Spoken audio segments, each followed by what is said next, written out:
پاکستان میں جتنے بھی لوگ آتے ہیں خاص طور پہ گورے وہ اگر وزٹ کرتے ہیں تو دو چیزوں کا وہ ذکر ضرور کرتے ہیں. نمبر 1 خاص طور پہ شمالی علاقہ جات کی خوبصورتی. Welcome to Pakistan! I'm in Pakistan for the second time, but this time we're exploring the most beautiful locations this country has to offer. Last year we visited some insanely beautiful spots here in Pakistan. However, we knew that there was more to see. So we headed back to see what other gems this country has to offer. اور number 2 ہمارے لوگ وہ کتنے مہمان نواز ہیں. یعنی وہ clips بنا رہے ہوتے ہیں کہ ہم سے لوگ پیسے نہیں لیتے, آؤٹ آف دا وے جا کے مدد کرتے ہیں. But I pay.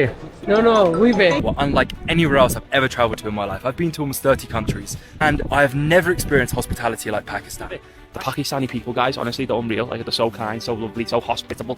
Have not been to a country where I have felt so safe, so welcome. I'm honestly so humbled. تو میرے خیال میں یہ ہے ہمارا ایسٹ, یہ 2 ایسٹ جس کو پکڑ کے چیخ کے پوری دنیا کو بتانا چاہیے کہ یار ہمارا ملک سوئٹزرلینڈ سے زیادہ خوبصورت ہے اور ہمارے لوگ دنیا کے بیسٹ لوگ ہیں جب مہمان نوازی کی بات آتی ہے. لیکن ہوتا کیا عالمیہ ہمارا کیا کہ ایک بات یہ بتا نہیں سکتے, دوسرا انٹرنیشنل میڈیا میں دیکھو تو بات کیا ہو رہی ہے, پاکستان کتنا گندا ہے, سیاست, لڑائیاں. ہم خود اپنے ہمارے چینلز دیکھیں تو وہ 24 گھنٹے لڑائیاں چلا کے اسی پہ ویوز لے رہے ہیں. تو یہ چینج ہونے لگا. میر گروپ نے ڈیسائیڈ کیا کہ پاکستان کی ٹورزم کو پوری دنیا میں پروموٹ کریں گے. اپنا میں پورا انٹرنیشنل نیٹ ورک یوز کروں گا. پھر اس کے ساتھ جو پریکٹیکل کام ہے وہ یہ ہے کہ مسئلہ کیا ہوتا ہے جو باہر سے لوگ آتے ہیں, ایک انفراسٹرکچر کا مسئلہ آ جاتا ہے. لوگ زبردست ہیں, جگہیں بڑی خوبصورت ہیں, لیکن روڈز, پھر وہاں رہنے کے لیے جو انٹرنیشنل سٹینڈرڈ کی اکوموڈیشن نہیں ہوتی. تو میں ایک پروجیکٹ لانچ کرنے لگا ہوں. ہم مری کے پاس, نتھیا گلی کے پاس سب سے پہلے اپنا سروسڈ اپارٹمنٹ کا ایک پروجیکٹ لانچ کرنے لگے جس میں اپارٹمنٹ ہوں گے انٹرنیشنل لیول کے. پھر 10 جگہ میں نے سلیکٹ کی ہیں ناردرن ایریاز میں جہاں یہی پروجیکٹ, یہ ٹاورز ہم بنائیں گے, ریزیڈینشل ٹاورز, ریزیڈینشل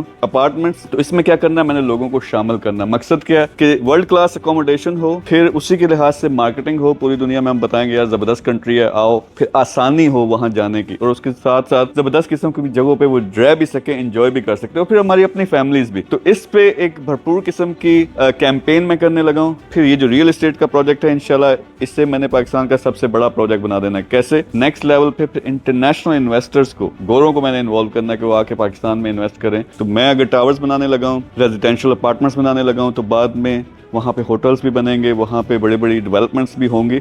تو میں کیا کرنے لگا ہوں, آپ کو ہی موقع دوں گا. یہ میرے اکیلے کی رسپانسبلٹی نہیں ہے. آپ بھی چیخ کے بتاؤ پوری دنیا کو یار کتنا زبردست ہمارا کنٹری ہے. اور دوسرا اس پروجیکٹ میں شامل ہوں. اور شامل ہونے کا کیا مطلب ہے, نہ صرف آپ میرے پاکستان میں جو یہ پروجیکٹس ہیں ان میں شامل ہو سکتے ہیں. انٹرنیشنل بہت بڑا پورٹ فولیو ہے ہمارا, سعودی عرب کے اندر, GCC, دبئی, یورپ کے اندر پروجیکٹس ہیں. تو آپ ان میں بھی شامل ہو سکتے ہو. تو آپ لوگ تیار ہو جاؤ, بڑے قسم کی کارروائی ہم کرنے لگیں. اگر آپ ہمارے اس پروگرام کا حصہ بننا چاہتے ہیں, چاہے پاکستان میں یا پھر انٹرنیشنلی, تو نیچے کمنٹس میں دیے گئے واٹس ایپ نمبر پر کلک کریں and get connected with our team.